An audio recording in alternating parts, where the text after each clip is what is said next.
Welcome to Role Players, a podcast from stage to stream. All right. It is Monday, December 14th. Welcome to another episode of Role Players, the podcast. I am Jonathan Hoskins, and I am joined across the country by my best buddy, Jonathan Long. What's up, man? What's up? I'm just trying to get through the sadness that is my Pittsburgh Steelers downfall. Yeah, lots changed since we recorded last. Well, let's get straight into the warm-ups. We're going to talk a little NFL off the bat, but we're going to get into our NBA season preview. But let's get started with warm-ups.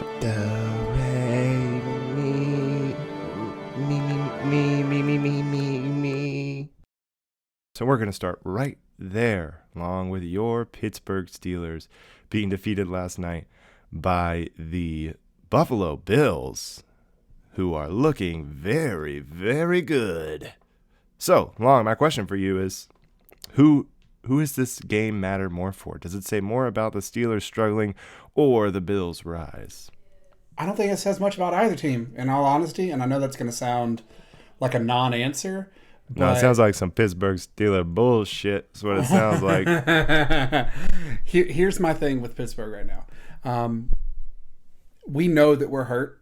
We're missing a lot of people in the linebacker. I think linebacker core. We're down to at least our third, maybe going into our fourth string linebacker. I guess it says more about Pittsburgh because we are struggling because of the injuries. And also, I mean, we've much like a lot of teams, we've had people that are out with COVID because they're just, close contact, trying to be, safe.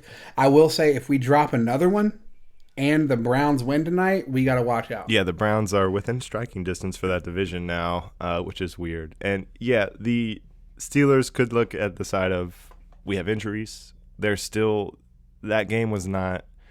They didn't have the full week, right? Because they still had that Washington game before. No. And as far as a matchup goes, Washington, coached by Ron Rivera. Sean McDermott, who coaches Buffalo, worked as a defensive coordinator under Rivera, so it is the same defensive scheme. If there's something Washington figured out, Buffalo probably did something similar.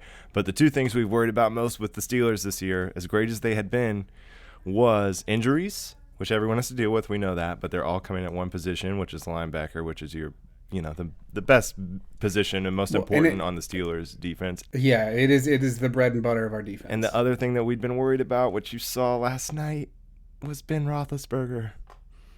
Oh, Ben. Sometimes, man, he makes those throws that make you go, oh. And so far this year, it's kind of worked out. It hasn't really bitten you guys in the butt. But last night, here's the thing. It wasn't as big of a blowout as it looked like. Because if Ben doesn't throw that pick before halftime, you guys are fine. But the pick six totally changed that game, I think.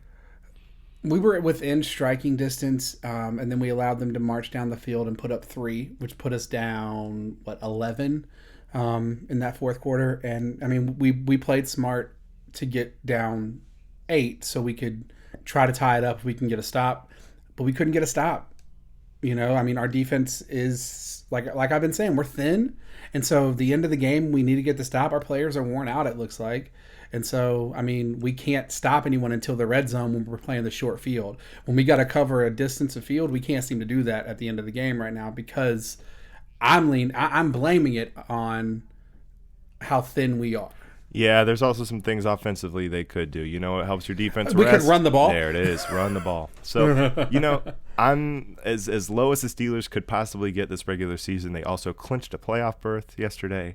So, no matter what, the playoffs in the first round, I think the Steelers have a good chance to win because they probably have a better coach. And the Steelers as underdogs are pretty dangerous. So, don't count the Steelers out yet. I just don't think they are dominant and in the tier with the Chiefs, but just as possible they could beat anyone. And I'll say that for you, Long.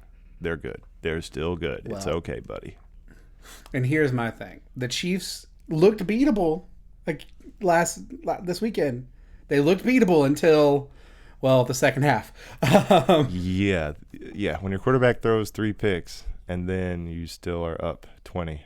The Dolphins got a little close there at the end, but it was The Chiefs are really good. Yeah. Beatable, but really good. As far as football goes, almost unbeatable. Oops, shouldn't have said that. All right, let's go. That was a long warm-up. We'll make this one quick because it's been our favorite and least favorite topic of the NFL season, the NFC East. Jonathan, there's 3 games left. There's 3 weeks left, and all 4 teams are alive. The Washington football team looks like a real challenger right now. They're about to break 500. If they win the division this year, will they permanently be known as the football team? That's a good question. Do you want to change the name? I think, if you win, in 20 years, if they're still being called the football team. That's pretty cool. They are the football team. If we forget what the mascot was before, that's pretty cool. And kudos, because Washington, you actually set an example because the Cleveland baseball team is now changing their mascot. Do you know that, Long? Oh, I know, because a certain political leader chimed in and said it was a bad idea. Who would do that? I have no idea, but he likes to go on tirades on Twitter. Oh, okay. Was it the political figure that went to the Army-Navy game this week? Yes. Great. The one that looked miserable. Okay, yeah. So the Washington football team looks like they are in control. They have 6 wins. The Giants lost, keeping them at 5 wins. Philadelphia won under Jalen Hurts, the new star of the league, Jalen Hurts. They upset the New Orleans Saints without a quarterback. And here's the thing, though, man. Did you watch the end of the Washington game? No. You know what happened to Alex Smith? No. Can you take a guess? Did he get hurt? Yeah, he got hurt. Unfortunately for Alex Smith, he was out of the game. They don't know when he's coming back or if he'll be back. They don't know if Kyle Allen's ever coming back from his concussion. Does that mean we're at Dwayne Haskins? And he looked horrible. He did everything he could to give that game away yesterday. It was rough. He literally, there was a shot of him when the 49ers had the ball down 8. Under 2 minutes, there's a shot of Haskins on the bench after he just did nothing on offense, looked horrible. And it was him on a knee praying that they would pull this one out despite his horrible effort, which is a difference compared to Haskins when he took selfies with the fans last year in his first win instead of being there to kneel the ball. I do think that without Alex Smith at quarterback, that team is not going to win the division. I don't. But all they have to do is win one game. They play Seattle, Carolina, and then Philly. They better beat Carolina. I think they will. I hate to say that. Ron Rivera against his old team looks very possible. That's the one game that I think they could pick up.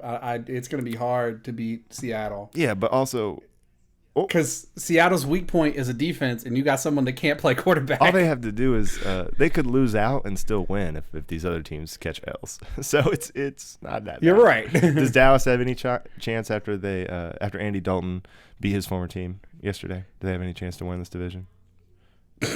Mathematically, they do.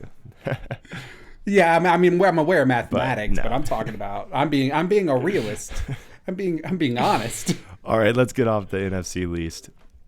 Okay, the next warm up. This was fucked up. So I texted you Saturday, and I was like, "Are you watching this Florida State game? Because Florida State's your team. They're a basketball game we're talking about here, where they played Florida." And if you didn't see this, one of Florida's best players, if not their best player, Keontae Johnson, collapsed during a timeout early in the game after he had just threw down an alley-oop. He collapsed in the timeout following his teammates screamed out for help. He was taken to the hospital and was and remains in critical but a stable condition.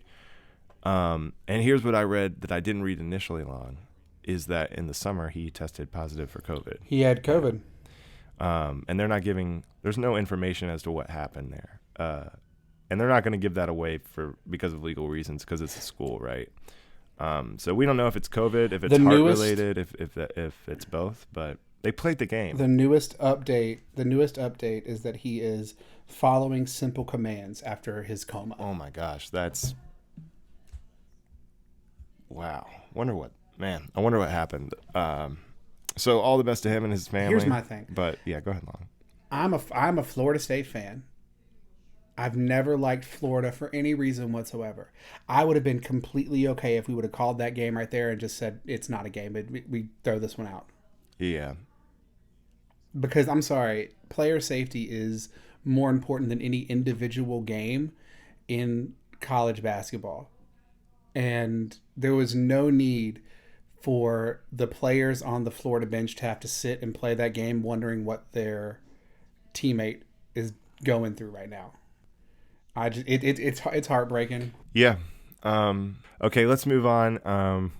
So that was Florida's basketball game Saturday. They also played a football game Saturday where they were upset by LSU. But that's not the warm-up story here.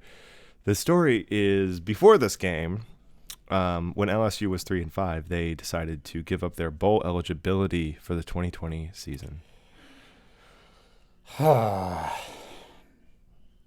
That's all I can say. What, Long? Well, they're punishing themselves from Yes, the Odell Beckham let's scandal. give up bowl eligibility for What, Long? Isn't it courageous? for a season when it's already plagued by Corona and you don't know if you'll even be able to go to a bowl because of all that. And second of all, you have historically your worst team in the past however many years, and you're going to be giving up some basically backyard bowl. Yeah, you're going to give up some crappy bowl. And here's my thing is like, do I blame LSU for what Odell Beckham did? No, Odell Beckham did some stupid shit, and it's hurting the university. However, you allowed him to get in a position where he could do something stupid like that. And so implementing this ban it's a joke to me. So we're going to do something a little different, although we just introduced these role player of the week segments. But Long, your role player of the week was from that LSU Florida game. So let's go and do it. Yes, I want to give the best player on LSU for LSU. He made a great play. Really got it downfield. He threw that shoe a good 20 yards. And because of him, LSU. So, out to you. I don't even know your name. You play for Florida. I don't care. But you'll always be the shoe guy to me. Yeah. So, if you aren't aware of what happened in that game, a Florida player made a tackle. And in the tackle, he took an LSU player's shoe off. I believe the tackle was on third down, and they had basically stopped them. It was third, and they were going to have to punt. And after he tackled, the shoe came off. And in celebration, he threw the shoe, as the referee stated, 20 yards. Yeah, the referee described the whole thing. So the referee comes on, and it's unsportsmanlike conduct, his first of the game, and the referee made sure to point out for throwing a shoe 20 yards. If you only threw it 15, it's not a penalty. It's that 20th, man. It's that 16th yard. It gets you. And this penalty was also, it was a tie game. This loss for Florida probably cost them a chance to make the playoffs. So. Oh, I think it definitely did. And now I will say, after that penalty and after the field goal, I give it up to Kyle Trask. He did a great job getting the ball downfield and giving them a chance. They had a 51-yard attempt to end the game, but it was so foggy. I'm not mad at the kicker for missing it. I'm actually really happy because, it's Florida. Who cares? Well, LSU's kicker made a 57-yarder after that penalty. In the same fog. It's incredible. I think he needs to be drafted early. I think he's like the Raiders should draft another kicker pretty early. No. Panthers are getting him. Dibs on him. Joe Brady knows him, right? So we'll get him. Yeah, that's a great role player of the week, Long, for LSU, although it is a Florida player. I think he bet money against the line. Oh, no, the line was pretty far apart. I actually bet in the middle of this game when Florida was losing that they would win outright because they're a better team, right? And Trask is good. And I was like, oh, this is good odds. They'll probably come back. And they did come back, and then they came back. Maybe he had a weird prop bet that was, will someone throw a shoe more than 16 yards? Maybe the shoe smelled. We didn't think about that. Maybe he had a beef with the equipment manager for LSU. Maybe he has a foot phobia. Phobia. Not the other one. Okay. All right, good. Very good. Okay, we'll get to my role player of the week a little later. But Long, it's time. We're going to do it. Our NBA 2021 season? Is that the name of the season? Is that the year? What's the date? What does 2K say? 21? Yeah. All right, we'll go on that. Okay, so we're going to start with the East preview. Okay. Did you watch last night at all? I did not watch. / did you watch highlights? I watched the highlights of some of the Nets just to see, if Kevin Durant got hurt. Let's start there. I was impressed. I know it's just preseason. They were playing one of the worst defensive teams in the league without their best players in the preseason with the Wizards. They played the Wizards. But Kevin Durant had a spring in his step. So did Kyrie. And if they are going to be themselves, as we've known them before, then the Nets are the favorite in this conference for me. Are they my favorite? They're up there. They're definitely up there for me. If they're not my favorite, they're definitely number 2. All right, I got a list of contenders. Okay, of teams that could be predicted to win the East. Okay, tell me if you agree with this general list: Nets, Bucks, 76ers, Heat, and then the last two that's kind of teetering on this contender edge: Celtics and Raptors. I think I'm going to be okay with Nets Bucks. I think Heat should be above the 76ers. I just don't like the 76ers. I don't trust them. It seems like they crumble pretty quickly. Yeah, I mean, the rest of it sounds right to me. I think Boston could do well. I don't picture them winning it. No, I think the Celtics are going to be they can do well with not the best rosters in Boston with Brad Stevens, so they may be all right in the regular season. But Kemba's hurt to start. Hayward's gone. I don't think he was the best fit there, but he is gone. They replaced that with Jeff Teague, Tristan Thompson. I like Tristan Thompson for them. Only way they're going to be a real contender is if Tatum and Brown get a lot better. We've said that every year. They get better, but they're still not that great. I just don't have faith in the Celtics this year. The Raptors lost both their big men, but they're able to develop talent pretty well. So I think some of their players will get better, but they are not going to have the firepower to get out of the second round, if the first. Yeah, I would agree with that. Okay, so then we talk about the 4 that are really at the top. All right. And there's question marks with all these teams. Nets, Bucks, Sixers, Heat. And you say you don't trust the Sixers. I don't trust the Sixers. But I do trust Daryl Morey, and I love the moves they made. Remember, this team with J.J. Redick and Jimmy Butler were a shot away from beating the Raptors, and they could have very easily won the championship that year with the Warriors' injuries. So I'm more of a believer on the 76ers. I think the Bucks, while they may have the best record in the end of the regular season in the East, I think they're the worst of those top 4. How do you feel about their offseason? Disappointed. Why? You get Drew Holiday. Yeah. And what else? Right. You lose George Hill and Eric Bledsoe, who, you needed to upgrade Eric Bledsoe, but those are 2 good point guards, good at defense. Mm-hmm. George Hill actually had the highest 3-point percentage in the league last year. So you lose both of them, and obviously future picks for Drew Holiday. But Drew Holiday's a star, right? Do they have the best top 3 in the league? Do they? They got Giannis. Giannis, Middleton, and Holiday? If you're putting this in if Giannis is a 100, Middleton is probably an 80. I got Drew Holiday at a 71. All right. I think ultimately it comes down to this. They don't have a player who can just get a bucket. They got good players, but they don't have someone who can just get a bucket. They have the same problems as last year. Drew Holiday's pretty good, but he's not that guy. Does Giannis stay? That's the real question.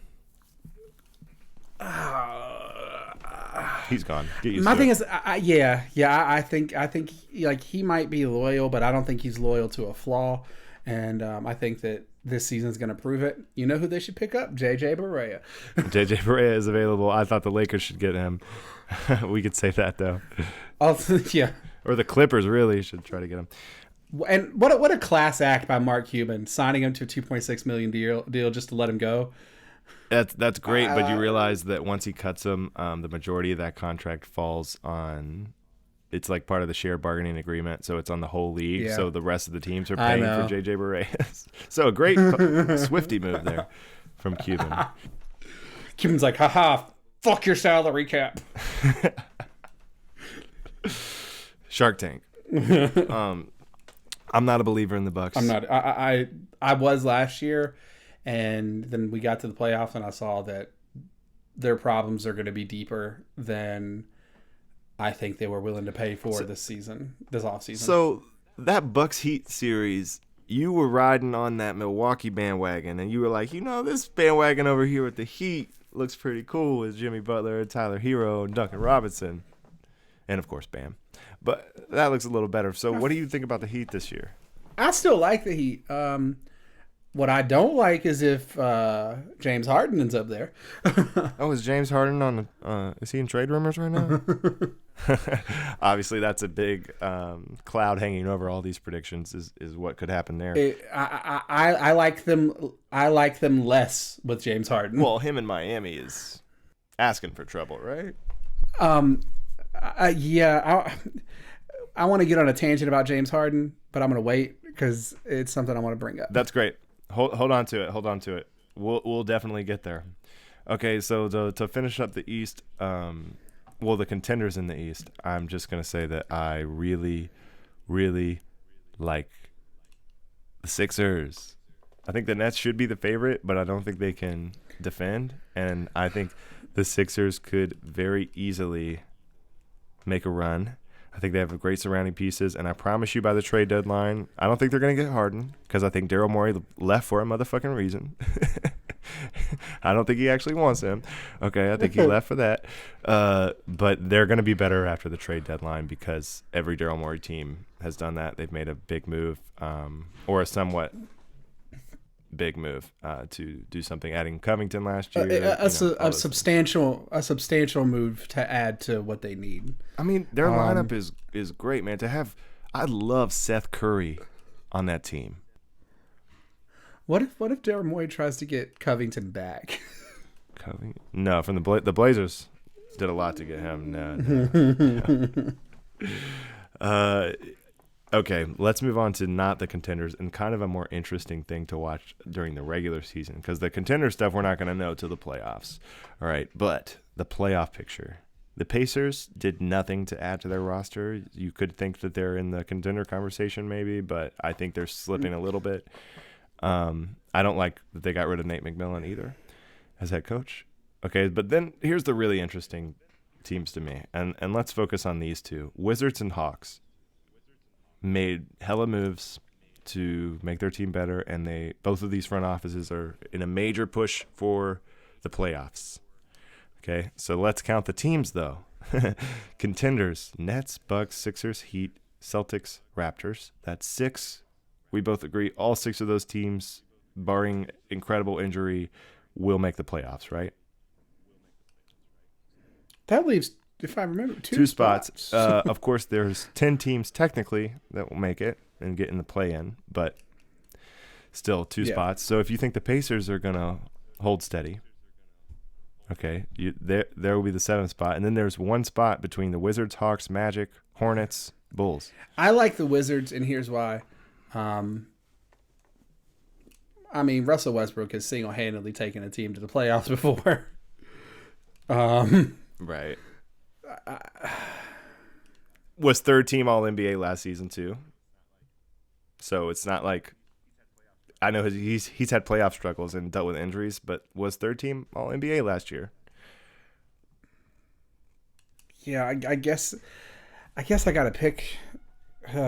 Bradley Beal with the Wizards averaged 30 points a Yeah. game last year. Yeah, I'm picking the Wizards.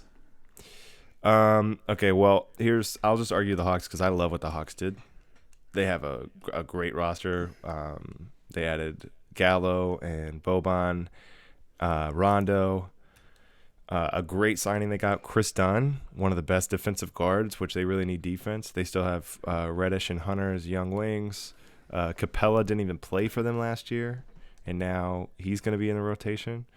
They have too much talent to not get in. Yeah, no, I like them. I do. Did I mention Trae Young? I just want to see how they mesh. I want to see how that team plays together because it's all new. And I guess the same thing could be said about the Wizards too. I mean, Yeah. do I think Bradley Beal's going to average 30 next year? No. I think you could. If you look at Paul George's best statistical season was with Russell Westbrook, right? Kevin Durant scored more points with Westbrook than he did at the Warriors. That's kind of obvious, though, right? Yeah, so I mean, that's a lot of people to split points between. as much as Westbrook, the idea is that it's hard for him to play with other people. Like, he's always played really well with one other star, and that star's been able to eat. Even Harden last year. Yeah, he does like his assists. Yeah, I think he just like, if he can be that energetic, that's an advantage for another star when it's their turn to score. They have a limit, but can we just please get Nets Wizards first round? I'm going to ask you about the most intriguing potential matchups at the end too. There's a few like that. Do the Hornets have a chance to make the playoffs? I don't think so. Me neither. They were kind of close last year if everyone knows Hayward and LaMelo, of course, but everything else at the Hornets was getting better last year. LaMelo is going to be good at everything except shooting. So we'll see about that in defense. And Hayward was overpaid. Do the Bulls have a chance? No. Okay, good. Both of those teams are also in my list for potential worst team. I don't think that the Hornets will be the worst. I think that Miles Bridges is good. Devontae Graham for sure. I think that Terry Rozier is overpaid, but okay. I agree with. I think the same thing about Gordon Hayward. I think they'll be fine. I don't think they'll, barring an injury to maybe. They seem like the 10 seed. Yeah, they might get lucky and get to that play-in game and lose. Yeah. But I do think they're getting better. I just think they're going about it in a way that's not smart. All right, pick one of these other potential worst teams as your favorite to be the worst. Pistons? Cleveland. Okay, I'll let you get that. The answer's Cleveland. Who does Cleveland have? Andre Drummond, Kevin Love, a whole bunch of rookie guards. Yeah, it's Cleveland. It's Cleveland. Or young guards, yeah. Cleveland's going to be pretty bad. I think they're okay with being bad. The Knicks are not okay with being bad. I think they're going to get marginally better this year with Thibodeau, and they're going to be bad, believe me. I think RJ is going to get a little better. Toppin has a high floor, low ceiling because he's coming out. That's who they picked in the first round. He was good in college. He's also older, so he's not going to get that much better. Is RJ Barrett a bust? No, not at all a bust. Just not what Zion and Morant are, and I think that he was the most dependent on situation. So I think he's someone you could see. Wasn't Tyler Hero also in that same draft? Yeah. Yeah, I mean, all right. But RJ Barrett on the Heat, I think he'll be all right. Yeah, I think that he could be a good bench guy or a good on a good team, he could be a good bench guy. On an okay team, he could be an effective starter. I think that the Knicks has become a place where people go to die in terms of their potential. Well, RJ needs his own setup. He's a unique kind of player. He is really good attacking the rim and in space, and he's gone to a team with no space at all. in the Knicks and no other talent around him. If he went to the Heat, I feel like he'd be fine. Also, one thing forgetting about RJ is he went to college a year early. So he could come out a year early. So really, he would have been in this draft. And if he was in this draft, he would have gone number 1. Easily. Yeah, I guess that makes sense. Yeah. But yeah, I don't know. I think he's going to be a late bloomer. So, and then the other team that's really bad, the Pistons. I don't know what the hell they're doing, man. I don't know what the hell they're doing. They signed a Plumlee brother, Jahlil Okafor. They signed a lot of centers. They got rid of Chris Wood. So I don't know what they're doing. Let's just get the hell off the East. Get the hell up off the East. Okay, let's go to the best coast, West Coast. Let's do a preview for the West. Okay, off the bat, obvious, right? LA. Both teams. Yeah. It's between those two for the most part. The Lakers did things that seemingly add to their roster and make them a better team, an even better team with Harrell and Schroeder. And are we going with Schroeder or Schroeder? What do you want to do? I've heard. I'm gonna call him we Dennis. Dennis the Menace. Safe. That's what I'm gonna LeBron be calls safe. him. Yeah. They kept KCP, Caruso, got Marcus Gasol. Okay, Lakers feel like they may struggle in the regular season, but they're going to be there at the playoffs as long as LeBron and AD are healthy. Cool, we know that. Clippers added Ibaka. They're seemingly better. We don't know about chemistry. We know that. Okay, so the other potential contenders in the West are, according to my list, Nuggets, Jazz, Suns, Warriors, Blazers. I don't think any of those teams actually have a chance to beat the Lakers or Clippers. But did you leave the Mavs off that list?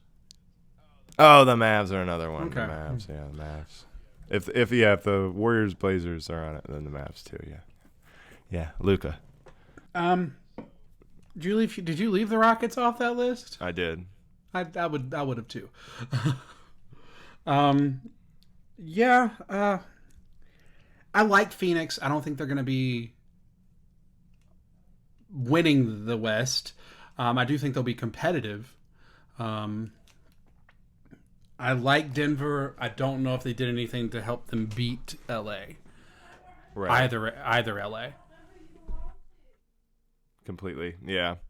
But I do like Denver the most out of those teams. The Jazz seem smart, right? If they were missing a key part of their offense in the playoffs, they're one shot away from beating the Nuggets. The Nuggets beat the Clippers. Okay, we can do the math on that. But ultimately, it's going to take Mitchell getting better, right? Yeah. And even still, I don't know if that's enough with Gobert in place. Do you do this trade if you're the Jazz? Rudy Gobert to the Nets for Jarrett Allen and Caris LeVert. Yes. You do? Yeah, me too. Absolutely. I love Caris LeVert. I love Jarrett Allen really good too. Player, and I was getting there. And I think Jarrett Allen offers you youth while still being good. Whereas I think Rudy Gobert is pretty much where he's going to be for a while in terms of his cap. And they could have signed him to a big extension, and it was kind of expected they would before the season started, but there has been no sign of that. Okay, and then the Mavs. I get the buzz with the Mavs. I get that Luka could be getting better. I don't know how much better he can get. His three-point shot could get a little better. His decision-making can improve some. He's already pretty great at that. I just think they need another piece to be real title contenders, but I do think they'll get better if KP is healthy, right? Yeah, I think that they're a talented team. I think that I agree with you. I think that they need another piece. I think that that's what they're missing is just... Do you like that Seth Curry for Josh Richardson trade? Not really. For who? For what team? I like it for both teams because I think Seth Curry is someone who could play point on or off the ball with Ben Simmons, and he's a great shooter. But I think Richardson is great because he's a defender, and I think he's going to be better in Dallas with spacing than he was in Philly because everyone was bad in Philly last year because they had no spacing. So I think it's a good move for for Dallas. And they kept Trey Burke, so I just I don't think that he's the answer to whatever issues they're having. no. But I like Paul George going there. I would like that. But that here's a to be or not to be, our first one. To be or not to be. Luka Doncic will be the MVP of the 2021 season. I'm going to say not to be. And here's why. They tend to pick someone with a relatively rounded stat line, and I don't know. I just don't see it. What do you mean rounded? Because I think he could be close to triple double. Triple double numbers. I don't disagree with that. My issue is I don't think he has the players around him to help him get that triple double. Nah. If you look at his stats from if he does what he did last year, and he's going to play more than Kawhi and LeBron, and Giannis would have to do some really incredible shit to win this year. To be honest, 3 years in a row, he's good. Like, he can't just have the same season, right? Like, I just think that narrative is going to be done. Harden's gone. Vegas says Doncic is the favorite. If the Mavericks get a 3 seed and Porzingis misses 20 games and they're still a 3 seed, you're starting to convince me. Because he has less around him, it could probably help that narrative. You're starting to convince me. So I said he was the favorite. I'm going to say not to be because I got Kevin Durant. I may be jumping the gun on that, seeing his preseason last night, but I like him winning MVP this year. Worst case scenario, if Kevin Durant stays healthy, he's at least got to get comeback player of the year, right? Maybe. That's a hard one. Oh, it's most improved player. Comeback is only in the NFL where everyone that's gets right. hurt. That's right. Yeah. Okay, let's move on to the playoff picture in the West, which is just as interesting because everyone that I said, well, half the teams I said as contenders could be in this playoff talk. Blazers, they could be a 3 seed, they could be a 10 seed, right? What do you see? We mentioned Covington earlier. Blazers are a team you rode for last year. You love some Dame Dollar. Not that I dislike Dame Dollar, but you like him a little more than I do. I'm leaning towards them being a mid seed, maybe a 5 or 6. And I could see them doing well in the regular season this year with just the continuity that they have in a weird season, right? That could be helpful. And I like the Covington fit for them. Yeah. They've hit their ceiling though, right? I think this year will decide that. I do think that they were close to their ceiling last year, and I think that Covington is probably the ceiling. I think the ceiling was losing in the Western Conference Finals to Kevin Durant-less Warriors. It's further than the Clippers have made it. Just saying. And the same with the Jazz and stuff. Here's another to be or not to be with this playoff picture. Will the Suns win a first-round playoff matchup?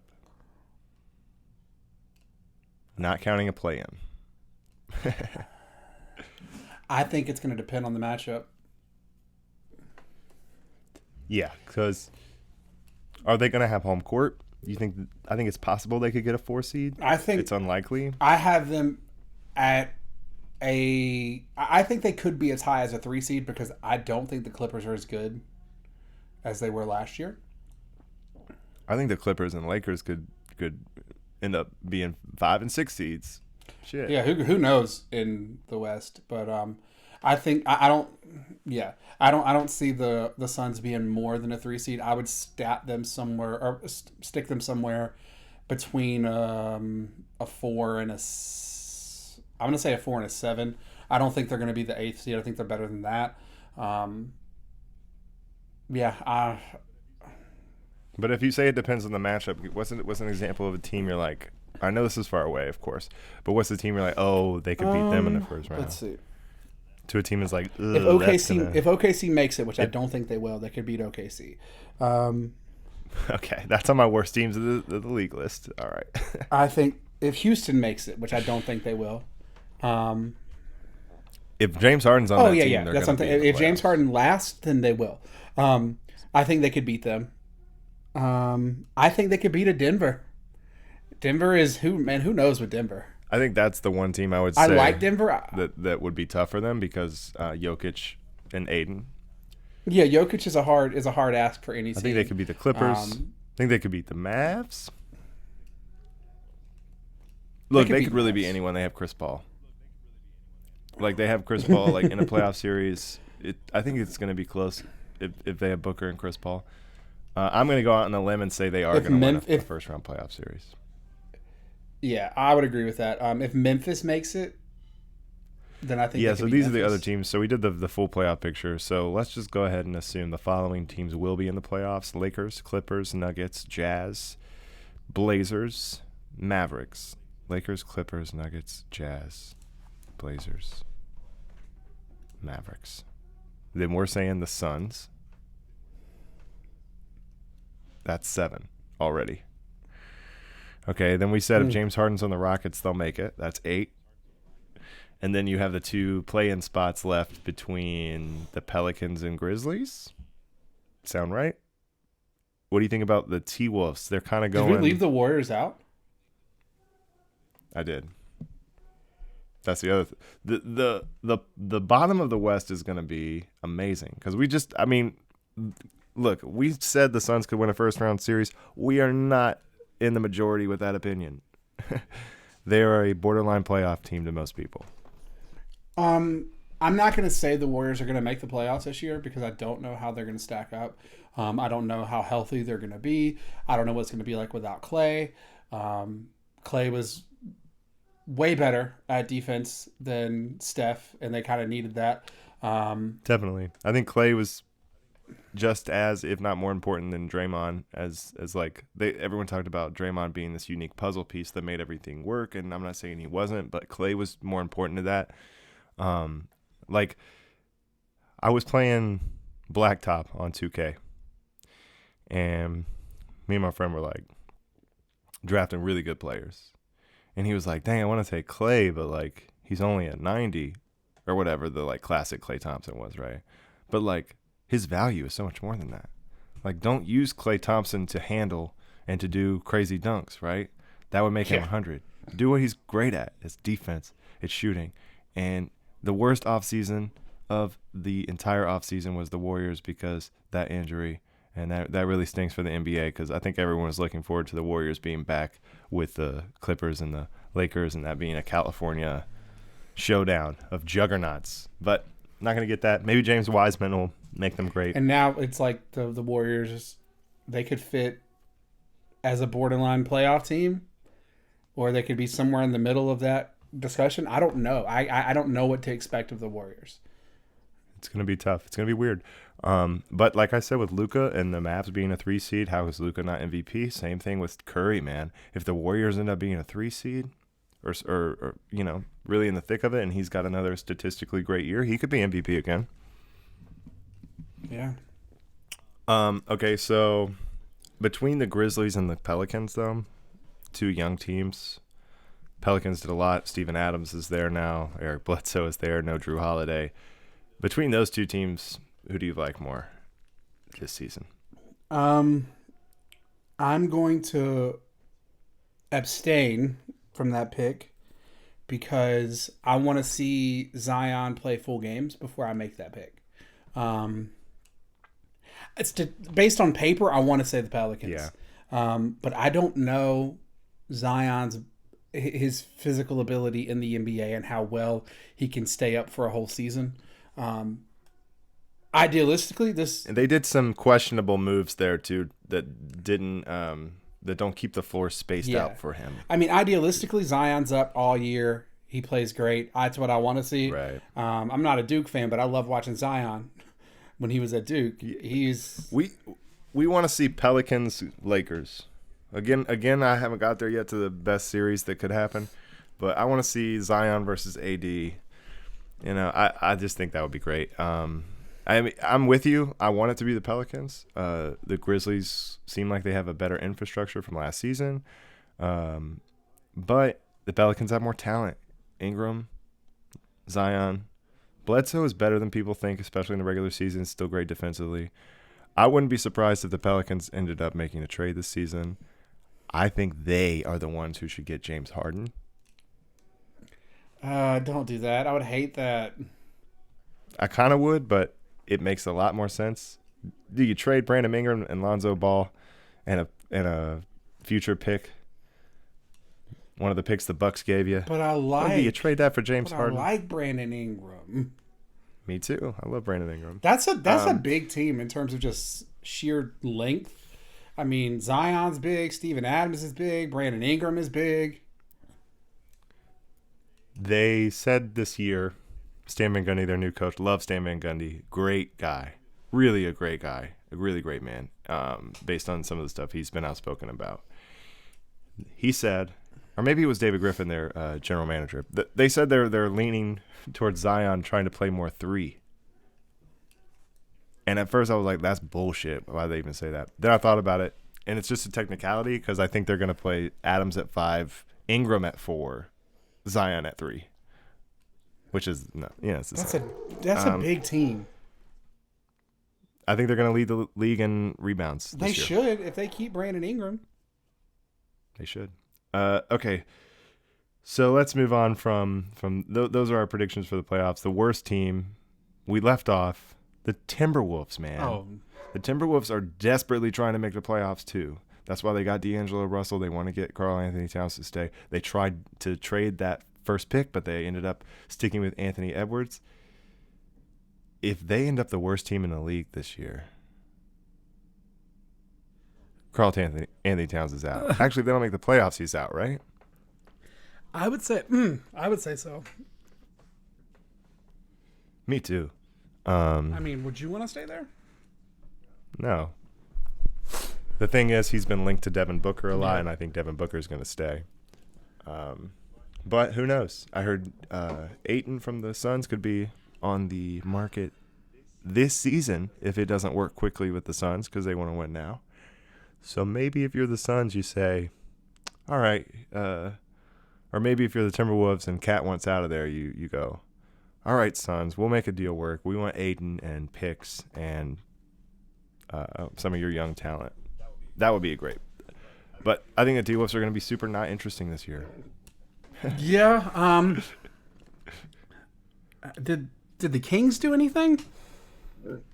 Yeah, that was another one. Another team that's going to try to make the playoffs again, but I think by halfway through they're going to end up rebuilding.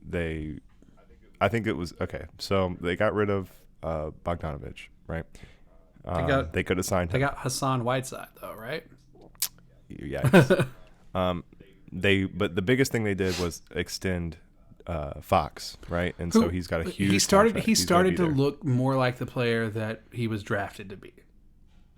Right.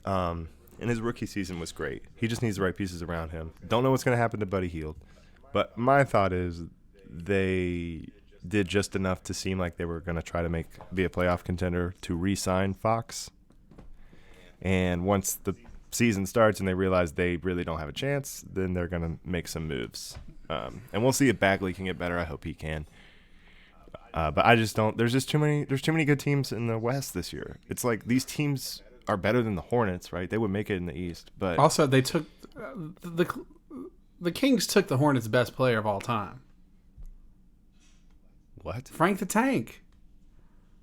Shut the Are you talking about the new Hornets, maybe? Like, come on, man. Don't disrespect the old Hornets. Baron Davis. No, I'm talking about the Bobcats turned Hornets, not the Baron Davis. Not the Hornets. Dated Laura Dern. Okay. Again, I'm talking about the Bobcats turned Whoa. Hornets, not the Hornets turned Pelicans. Oh yeah, well, yeah. It's between Frank the Tank and Cody Zeller. Emeka Okafor. Because they disrespected Kemba. But hey, man, I just got the best idea ever. This is a goal for this podcast. Are you ready? We can do this, man. One episode. Do you think we could get Baron Davis and Laura Dern? They may not be able to be on at the same time, but isn't that the perfect crossover? Or should we just do an episode all about those two and their relationship? I think we're more likely to get Frank Kaminsky on. That's where we're at right now. That's where we're at right now. Fuck out of here, man. You know, when I was working in Charlotte, I met two Hornets, and they might as well have been Frank Kaminsky and Cody Zeller because they were Spencer Hawes. Tyler Hansbrough. I saw them at the market. I worked right across the street from Spectrum. And I went up to Tyler Hansbrough, and I was like, hey, man, I'm a Duke fan. That was really it. Hey, but I don't like that bug out. Here's the difference. They didn't waste a first-round draft pick on Tyler Hansbrough. I think he went to the Pacers first. Yeah, that's what I'm saying. The Hornets wasted a first-round draft pick on Frank Kaminsky. Oh, yeah. Classic. And they could have traded that pick for 3 future picks from the Celtics that turned into Jason Tatum and Jaylen Brown. Hornets. Okay, so the only teams we haven't talked about yet are the Thunder, which you kind of ruined my surprise earlier because you predicted them to maybe be in the playoffs. I know people think they're going to be one of the worst teams. They very well could. They could even trade away some of the players they still have now because they'll trade anything for a first-round pick, we've learned. But I think they could actually be competitive because they're the Thunder. They're a good organization. They still have some pieces there. Al Horford, Shea, obviously, and George Hill's there now. Right? Am I crazy? No, I mean, they overperformed with what they had last year and were a pretty decent threat in the playoffs. Whoa, I'm so sorry. I forgot to mention their best player.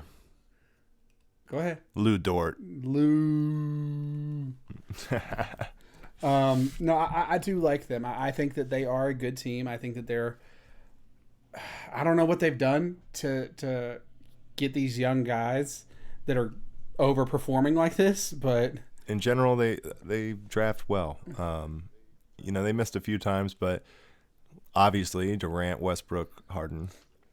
They drafted Oladipo. They drafted Steven Adams, Lou Dort. Yeah, I mean I think that they're gonna. I think they'll make it. If not, they'll be really close. And they have this. God, I can't remember what country he's from. I want to say. I have no idea. I'm not going to say anything. But this kid that is foreign that was debating whether or not to come to this country and play this year because some teams wanted to draft him and put him in the G League, and the Thunder were like, nah, man, we'll start you now. Come on. Apparently he's got a high ceiling but a low floor. So we'll see how much he even gets on the court. And then the other team we left off, the Rockets, because of the James Harden stuff. We don't know if he's going to be there. If he is there, we think playoffs because he's a walking playoff berth. But did you see any highlights of their preseason debut, Long? I did not. John Wall did not look awful. He seemed to have some explosive stuff. I certainly wasn't old John Wall, but according to the ESPN Woj bomb, John Wall's arrival has not swayed James Harden's want to be traded. He still wants out. He just showed up after his COVID basically quarantine that he had to go through with all of his tests, and he still wants out. How many more birthday parties is he going to attend so he doesn't have to play? Well, here's the thing. Obviously, this being in a pandemic, it makes it totally different. His actions, right? Right. But the demanding of the trade and not showing up and stuff, I'm calling myself out in this, okay? Because I don't like James Harden that much either. So this annoyed me more. But is it not the same thing that Anthony Davis did? For the most part? Anthony Davis wanted a contract, though. No, he wanted to be traded. With a team other than the Pelicans. Yeah. I want, while we're mentioning James Harden, I want to talk about some places that he shouldn't end up because it's going to be bad for his career. And specifically, I spent a lot of time this weekend on Reddit. I don't know if anyone here is familiar with Reddit. But there's a user on Reddit, and I will give him his credit for what he has done because he has saved me a lot of work. he did the research that shows that James Harden has a very specific thing that makes him play worse. And the city he's playing in, depending on its surroundings, and I don't want to ruin the surprise just yet. Oh my God, I think I have an idea of what the surroundings are. Depending on its surroundings, it tells how bad he's going to play that game. So, I'm going to give you his worst cities, and I want to see if you can guess based on that. So, the city that James You Harden... don't even have to give me the cities for me to guess. Can I guess the cities? So, James Harden's best performance, when he plays his best, is in Toronto. Toronto, yeah. Minnesota? James Harden's worst performance when he's not at home is in Miami.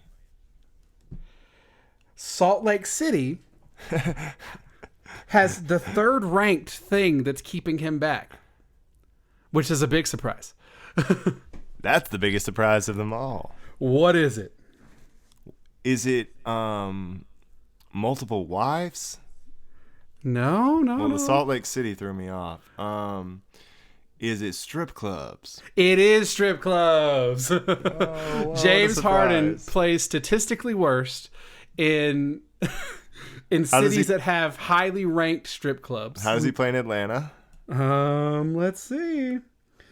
Also, I want to say shout out to Reddit user Angry Centrist, because that's where I found this.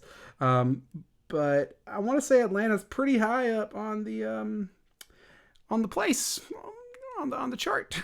Oh, that's why he didn't play well in the bubble. So he has what they call subpar performances, or a very subpar performance, which is 20% worse than his season average.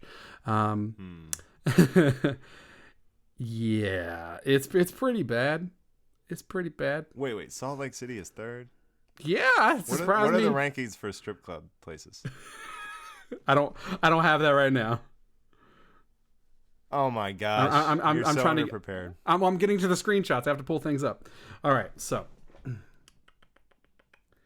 where are they at? All right, this is the aggregate score. Don't forget to erase your history. Miami is number 1. Chicago is number 2. Right. Salt Lake City is number 3. LA is number 4. Hey. New Orleans is number 5. Okay. New York, number 6. Boston, number 7. What about Houston? Did you say Houston yet? They did not count Houston because that's his home stadium. Or not stadium, home arena. Okay. Because they left that one out on purpose. Okay, yeah. Well, that would mess it up a lot, right? Yeah. Because it seems like he likes to frequent strip clubs that he doesn't stay around. My other undercover team that's never going to trade for him that should, in my opinion, was Toronto.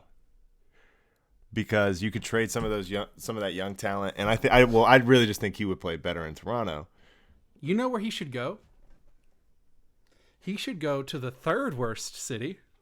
The Jazz? Charlotte, North Carolina. Oh, the worst strip clubs is Charlotte? You're right. You're right about that. That's why I've never been to one. Maybe that's why he wants to go to Milwaukee. They're the 5th worst. He's like, look, either send me to Miami where I'm a party all day, or send me to Milwaukee where ain't shit to do. Well, I don't know if he's ever really going to be able to play again. His career might be over in the time of Corona. Maybe that's what we aren't considering. We haven't seen him play his best basketball since he's been back. I mean, there wasn't much action in the Disney bubble there with strippers. They could really step it up, Disney. God. I have no idea where James Harden's going to end up, man. I don't think he's going to get traded to Philly, which I didn't hear on your rankings. Oh, let's take a and quick Brooklyn, look. I guess we're counting New York. He could go to those strip clubs. But at this point, James, my advice: if you play, he plays worse with strip clubs. Yeah, just bring the strip club home, man. You play well at home when you got a strip club because you can still sleep. Just have a strip club in your house or in your hotel room, and you could pay for some private strippers. It's safe. Maybe Philadelphia is the place because they are lower middle of the rankings of strip clubs based on reviews. So I think Makes sense. that maybe he could still get maybe a gym here and there with a good stripper in it. But James Harden frequents strip clubs, guys, and he loves it. Look, if you notice, other than Salt Lake City, which is still, I think the reason for that is the Mormon thing. I think we got a lot of suppressed people that are that run away from their religion to do that. But other than that one, man, it seems like every place with the best strip clubs are somewhere that people go to for performance opportunities to be performers, dancers, actors, models. That's where you end up. That's where you end up, man. Also, I don't know if you've heard the story about how James Harden has his jersey hanging from the rafters in a strip club because he once spent $1 million in the strip club. That's not surprising. The fact that a strip club has rafters is surprising. James Harden's like, he's like, Houston won't hang my jersey from the rafters? The strip club will. Also, who's hated more right now, Kyrie Irving or James Harden? It's pretty close, right? Guys, neck and neck, man. Depends on one whose guy side just you are. gave $100,000 to already rich rapper for their birthday, and another guy is insisting that his fine money is paid to charitable causes, but we hate them both. No, I hate James Harden much more. But isn't that interesting how both of them are in the public eye the biggest villain? And I just want to take a quick second to like brush by this media thing with Kyrie. You and I talked a little bit about it, and you made a point that I just think people should know about when players should be talked to. Yeah, I mean, I don't think that post game after a big loss is fair to a player to talk to them. I also don't think the locker room is a place you should be talking to them, especially after a loss, because it's an emotional time. I mean, no one wants to lose, especially a big game in the playoffs or against a team that you know you want to beat. Like it's difficult. I mean, as an actor, if I fuck up on stage, I'm not coming to the stage door to talk to you. I'm going home. Right. My ass is going home. Right. And that's just like, to add to it, every time that you play a sport, you are in a combative activity, so you're in a combative nature. It's a competition. Yeah, you're not.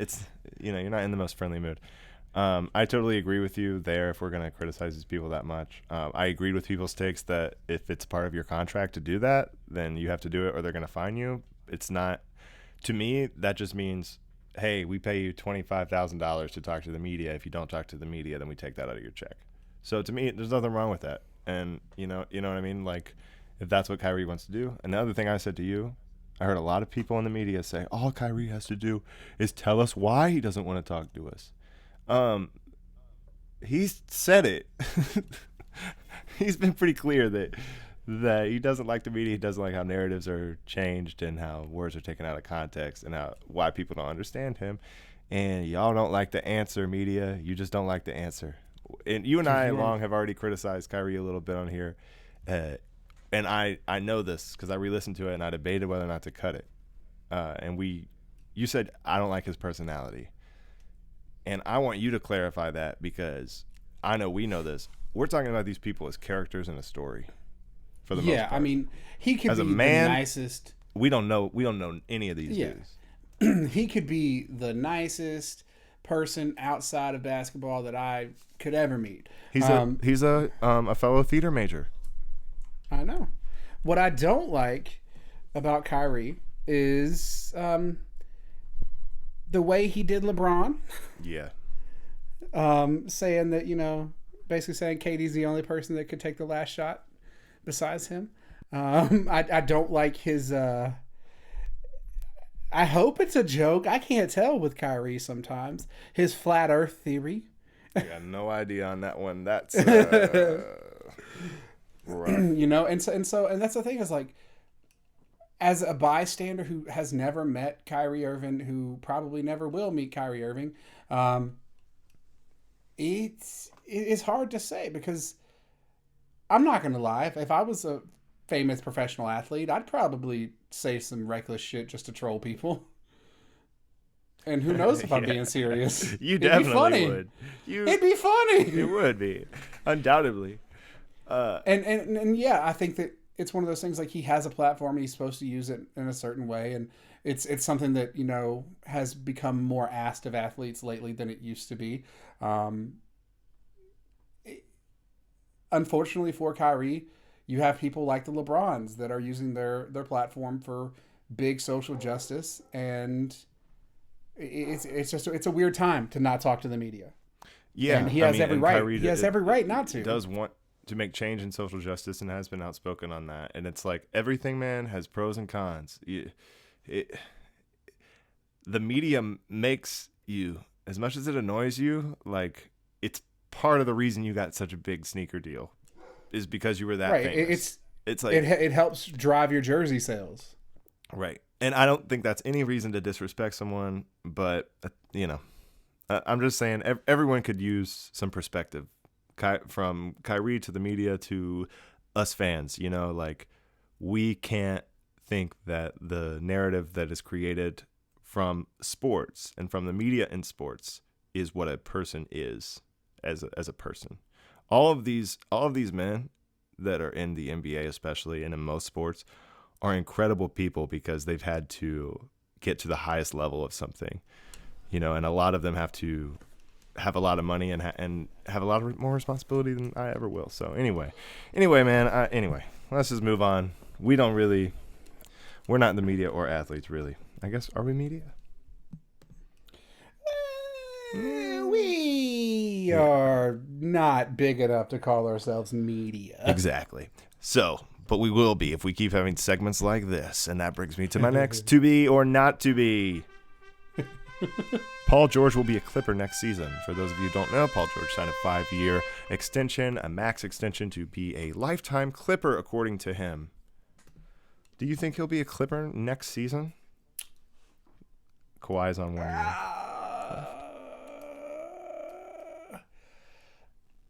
Next season, I'm going to say to be determined. No. Hold on, let me finish. I'm not just doing a basic cop-out. The full length of that 5-year, not to be. Okay. Based on this one statement, based on just this statement and this statement alone, give me an answer, and then I'm going to give you more information. You can give me an answer. This is a tweet from Ben Golliver. He's a reporter. Paul George on his future with the LA Clippers. Quote, "I'm happy. I'm home. I'm committed. I want to retire a Clipper. I'll say that every year. This is where my heart is." From that alone... I mean, it sounds like up to him. He wants to be a Clipper. Unfortunately, players don't make all the rules. Okay. I have some more to read to you.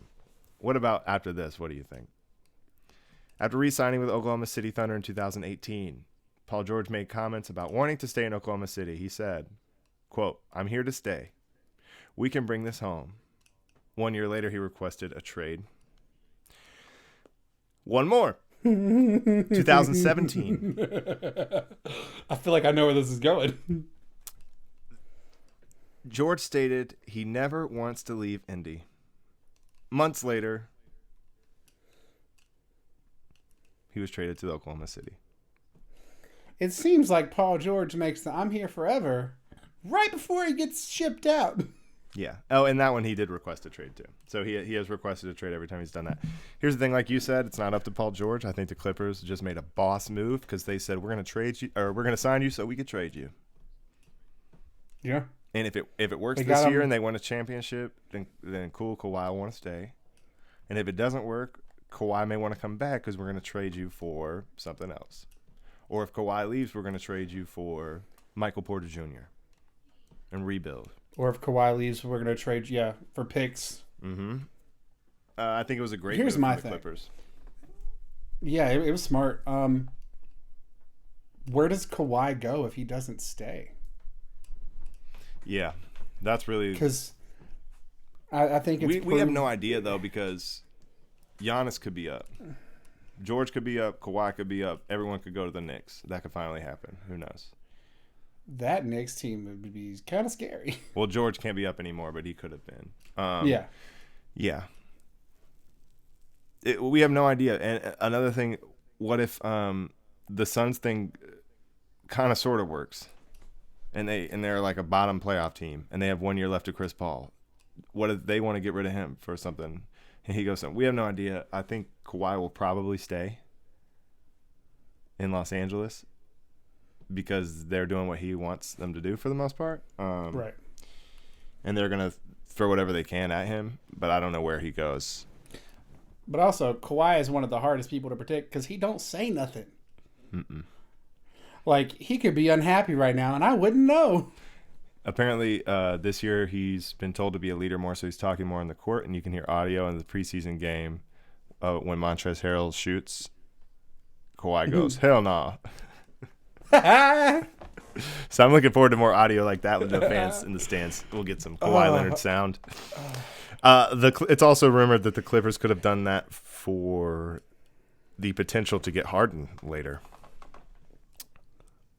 They don't really have picks, but if they could throw Paul George and Luke Kennard, maybe the Rockets would be willing to put that with John Wall.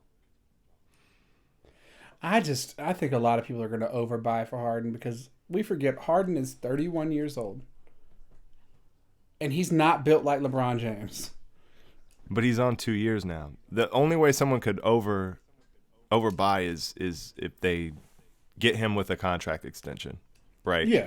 If they're like, okay, in order for him to come, he's going to come, and then you're going to sign him to a max deal, and then he's going to be 34, making $40 million a year.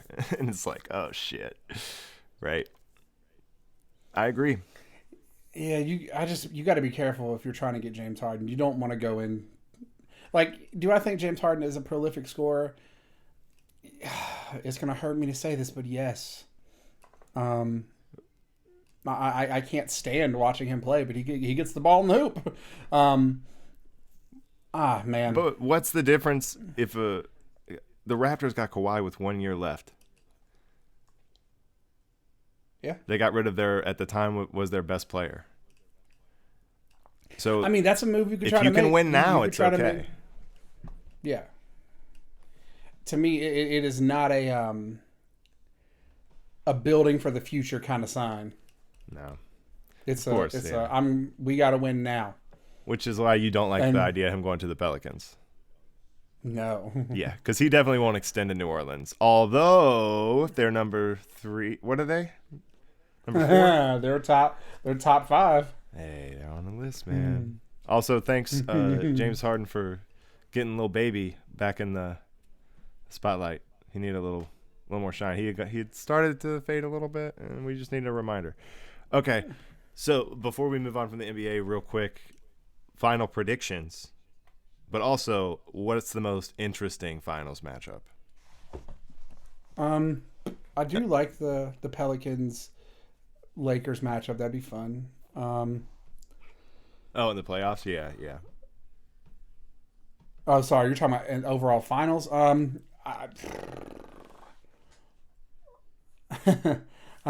I would say either Nets Lakers or I would like to see Nets Warriors too. Yeah, I was gonna say it stinks that we can't really throw that one out there without Clay. I mean, it's possible, but they do kick off the season playing each other. I would love to see Draymond and Kevin Durant go at it for 5, 6, 7 games. Next week we get to see one game. What about the Sixers and the Clippers with Doc Rivers and Paul George and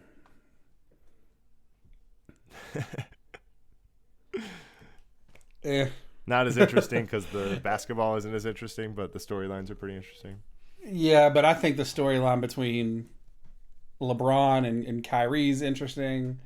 I think the storyline between KD. Yeah, I think the storyline between KD and the Warriors team would be interesting. Those are the ones I like. I would love to see either one of those. Yeah. One that's not as interesting, but okay, it would be interesting because if the Heat are able to get better and go back, then it makes last year's finals more interesting in retrospect, right? Right. And especially if they could somehow like get a rematch and beat the Lakers, and then it becomes like that could be its own thing. That could be interesting too. Then awesome. Shit, the Heat man, the that Heat was a are great for NBA. real. Like, and then like then there's a rubber match the third year. So that's it for NBA. I'm looking forward to the season. Fingers crossed about COVID stuff and health and us being able to play. Okay, Long, before we go, we're going to listen to some voicemails. We started taking calls recently, but we're not on for every 2 weeks, so I have a few voicemails that I didn't check that people called into the show. They had some sports opinions and questions for us. So we'll get to those real quick. I want to give my role player of the week. I just want to give role player of the week to the best clipboard holder there was yesterday. The person who really made the biggest difference on Sunday this week really just knew how to flip those pages. Was really good with the pencil in the ear. And that's Carson Wentz. You're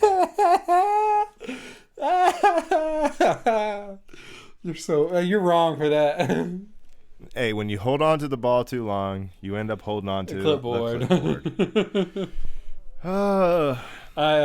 That's my role player of the week. But shout out to my last time I had role player of the week was Sarah Fuller, and she made a kick this week.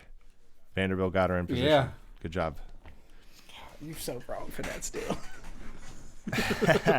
Well, let's get to our voicemails. Hello. No one is available to take your call.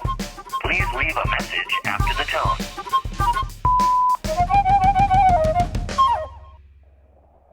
This is Bo from Alabama.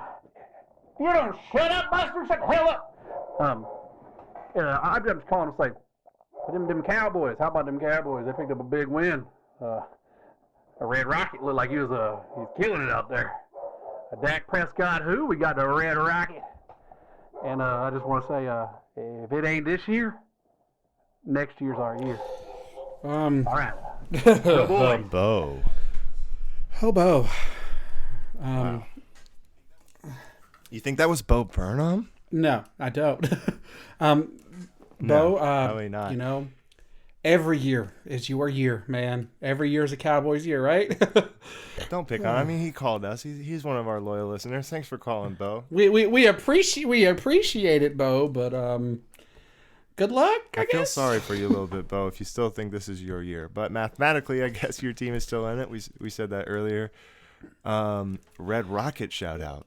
You think a lot of Cowboys fans feel the way he does, where they think Andy Dalton is going to take over today? Andy Dalton did go to TCU. It's hometown boy. All right. Okay. That would be interesting. Well, yeah, we'll see. All right. Next voicemail. This one is from looks like Philadelphia. Philadelphia. Big fans of Always Sunny. Maybe not Philadelphia. I wonder if this is going to be Sixers or Eagles related. Let's see. Yo, it's Phil from Philly. Just watched these birds lose to the Cheeseheads, and I just gotta say, boo. Carson Wentz, boo. Doug Peterson, boo. Jalen Hurts, no. Interesting. I didn't know we had fans in Philly.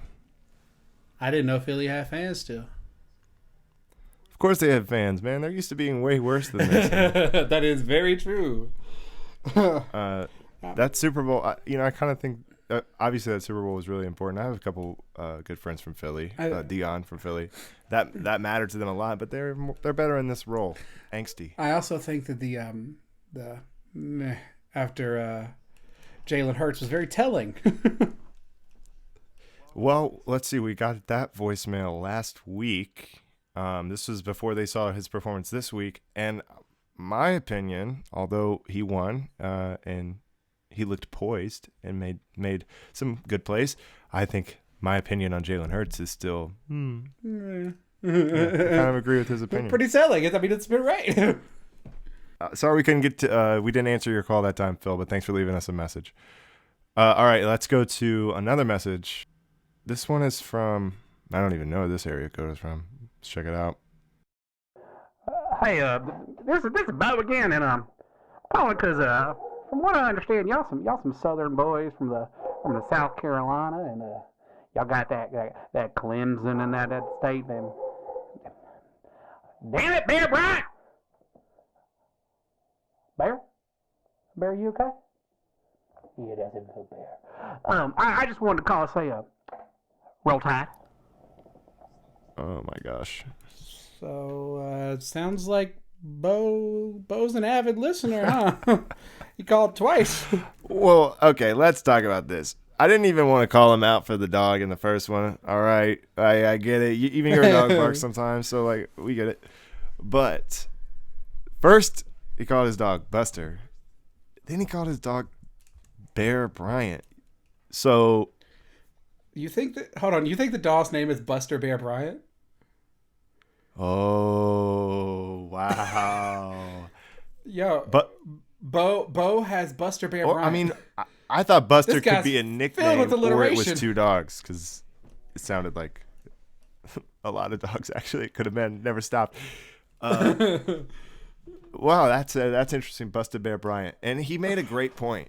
We're Southern boys. I didn't like the way he said that though. You know, that sounded a little not like that kind of Southern boy. And he made a great point. He said, "Roll Tide." There was not a point in there. I think he just called to say roll tide. Are you surprised that there's a Cowboy and Alabama fan crossover? Not at all. Not at all. What right. was he's going to be a Saints fan? I mean, that's the next closest thing to Bama is Louisiana. I don't think he's going to cheer for them. I thought Alabama counted as the pro team there. That's what they say, right? I mean, let's understand that there's not much else to do in Alabama. Ooh, Jonathan. I guess I could say this straight to Bo, but you know what I'm interested in? What Bo thinks about Jalen Hurts playing for the Eagles. Ooh. Huh. All right, Bo, if you're listening, we want to know what you think about Jalen Hurts as a pro. I guess it depends on if he thinks he's a traitor for going to Oklahoma. Great point. Great point. We'll have to find out. Okay, man, that's going to do it for another episode of Role Players. Long, it's coming up on the holidays. You know, I'm hoping that we have time to put out an extra episode next week. I didn't tell you that, but I think I'll have time to do it. Maybe you'll join me. But our football picture is really starting to Maybe shape one up. day we can get some of these phone calls live on the air and that have would an be actual great. conversation with some of these people. Oh, yeah, I guess we should say the number before we run out of time. Subscribe to this podcast and other podcasts now from Stage to Stream.